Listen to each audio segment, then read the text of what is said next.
Janasena party బలోపేతంపై ఆ party అధినేత deputy CM Pawan Kalyan special గా ఫోకస్ పెట్టారు. దీనిలో భాగంగా పార్టీ ఎమ్మెల్యేలు నేతలతో వరుసగా సమావేశాలు నిర్వహించడానికి నిర్ణయించారు. ముందుగా జనసేన ఎమ్మెల్యేలతో పవన్ కళ్యాణ్ భేటీలు నిర్వహిస్తున్నారు. ఇవాళ 9 మంది ఎమ్మెల్యేలతో సమావేశమయ్యారు.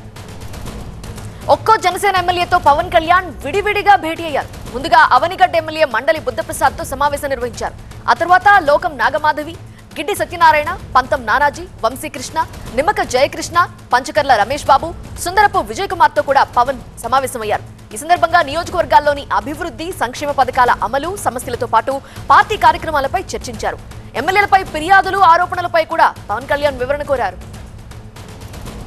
మరోవైపు జనసేన పార్టీ కార్యక్రమాల నిర్వహణ, క్షేత్రస్థాయిలో పార్టీ బలోపేతం, కార్యకర్తలతో సమన్వయం వంటి అంశాలపై కూడా ఎమ్మెల్యేల నుంచి పవన్ కళ్యాణ్ వివరాలు సేకరించారు. ప్రజలకు ప్రభుత్వ కార్యక్రమాలు మరింత సమర్థవంతంగా చేరేలా ఎమ్మెల్యేలు కృషి చేయాలని సూచించారు. ఈ వరుస సమావేశాలకు సంబంధించి మరిన్ని వివరాలు అందించడానికి TV9 associate editor Eshwar live లో సిద్ధంగా ఉన్నారు. ఈశ్వర్, పార్టీ బలోపేతంపై ముఖ్యంగా ఫోకస్ చేశారు పవన్ కళ్యాణ్ అని భావించొచ్చా? కొంతమంది ఎమ్మెల్యేలకి సీరియస్ గానే క్లాస్ స్పీకర్ కూడా. ఎగ్జాక్ట్లీ పూర్తి స్థాయిలో పార్టీకి సంబంధించిన వ్యవస్థాగత నిర్మాణం మీదే ఫోకస్ చేసినట్టుగా భావించాల్సిన నేపథ్యం. ఈరోజు ఎమ్మెల్యేలతో జరిపిన సమావేశంలో కూడా ప్రధానంగా 3 అంశాలు. ఒకటి, అభివృద్ధి సంక్షేమానికి సంబంధించి వాళ్ళ నియోజకవర్గాల్లో ఎలాంటి కార్యక్రమాలు అమలవుతున్నాయి. రెండవది, ఆన్గోయింగ్ ప్రాజెక్ట్స్, వాళ్ళు ఎన్నికల్లో ఇచ్చిన హామీలు, అలాగే ప్రస్తుతం ఆ నియోజకవర్గాల్లో చేపడుతున్న ప్రాజెక్టులు ఎలా వెళ్తున్నాయి, వాటిల్లో తన సహకారం ఏదైనా అవసరం ఉందా అన్నది ప్రధానంగా పవన్ కళ్యాణ్ మొదటి నుంచి ఎమ్మెల్యేలని అడుగుతూ వస్తున్నారు. ఈరోజు పర్టికులర్గా అదే అంశం మీద గట్టిగా వాళ్ళతో మాట్లాడే ప్రయత్నం చేశారు. ప్రధానంగా పంచాయతీరాజ్, రూరల్ డెవలప్మెంట్, 2 కీలకమైన మంత్రిత్వ శాఖలు 2 పవన్ కళ్యాణ్ దగ్గర ఉన్నాయి కాబట్టి అక్కడ వాళ్ళ గ్రామాలకు సంబంధించి ఏదైనా డ్రైనేజీలు కావచ్చు, లేకపోతే రహదారులు కావచ్చు, ఇట్లాంటి మౌలిక సదుపాయాల కల్పనకి అవసరమైన నిధులు ఏదైనా కావాలంటే ప్రత్యేకంగా అయినా ఇవ్వడానికి తన శాఖ సిద్ధంగా ఉంటుంది కాబట్టి మీరు దాన్ని వీలైనంత వరకు వినియోగించుకోండి అని చెప్పి పవన్ కళ్యాణ్ మొదటి నుంచి చెప్తూ వస్తున్న నేపథ్యం కనిపించింది. సో ఈరోజు కూడా ప్రధానంగా వాళ్ళకి సంబంధించి 3 అంశాలు.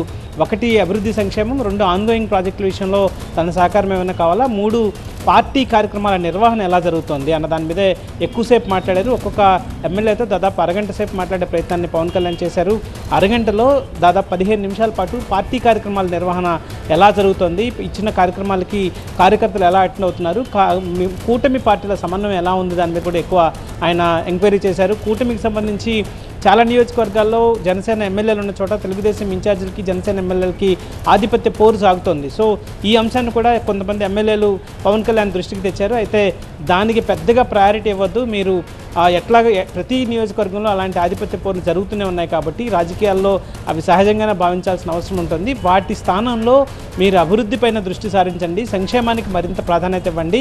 అదే సమయంలో పార్టీ కార్యక్రమాలను సమర్థవంతంగా నిర్వహిస్తూ పార్టీ క్యాడర్కి అవసరమైన సహకారాన్ని మీరు అందిస్తూ వెళ్తే ఖచ్చితంగా మీరే డామినేషన్ చేసే అవకాశం ఉంటుందని చెప్పే ప్రయత్నం చేశారు. అదే సమయంలో నిన్న కలెక్టర్స్ కాన్ఫరెన్స్లో పవన్ కళ్యాణ్ చాలా కీలకమైన వ్యాఖ్యలు చేశారు. ఈ రోజు జరిగిన వాళ్ళలో ఒక్క మండలి బుద్ధప్రసాద్ తప్ప నుంచి మిగతా ఎమ్మెల్యేలందరూ ఉత్తరాంధ్రకు సంబంధించిన వాళ్ళు. ఉత్తరాంధ్రలో ప్రధానంగా విజయనగరం, విశాఖ, అనకాపల్లిలో భూ వివాదాలకు సంబంధించిన రాజకీయ నాయకుల జోక్యం ఎక్కువగా ఉంది అంటూ కలెక్టర్ల కాన్ఫరెన్స్లో లా అండ్ ఆర్డర్ మీటింగ్లో స్వయంగా పవన్ కళ్యాణ్ చెప్పారు. సో ఇట్లాంటి నేపథ్యంలో ఒకవేళ అక్కడ మీ ఎవరైనా రాజకీయ నాయకులు జోక్యం చేసుకున్నా, లేకపోతే మీరు కూడా వీలైనంత జోక్యం లేకుండా నివారించుకోండి. మీ ప్రమేయం వస్తే నేను కూడా సహించే అవకాశం ఉండదు, ఎందుకంటే ఎవరి రాజకీయ జోక్యాన్ని, భూ వివాదాల్లో జోక్యం చేసుకోవడాన్ని మేము సహించబోమని చెప్పి మరొకసారి తన ఎమ్మెల్యేలకు చెప్పే ప్రయత్నం చేశారు. ఎందుకంటే ఎమ్మెల్యేల మీద మొదటి నుంచి, ఎమ్మెల్యేల పనితీరు మీద కావచ్చు, ఎమ్మెల్యేల మీద ఆరోపణల పైన మొదటి నుంచి క్యాబినెట్ మీటింగ్లో కూడా పవన్ కళ్యాణ్ చెప్తూ వస్తున్నారు. కాబట్టి ఇలాంటి సమయంలో జనసేన ఎమ్మెల్యేలు ఒకవేళ అలాంటిది ఏదైనా ఇబ్బందులకు గురి చేస్తే తాను ఇబ్బంది పడతానని, నేను ఎవరిని సహించబోనంటుగా ఒక వార్నింగ్ ఇచ్చే ప్రయత్నాన్ని కూడా పవన్ కళ్యాణ్ చేసినట్టుగా మనకి ఎమ్మెల్యేల నుంచి వస్తున్న సమాచారంగా తెలుస్తోంది.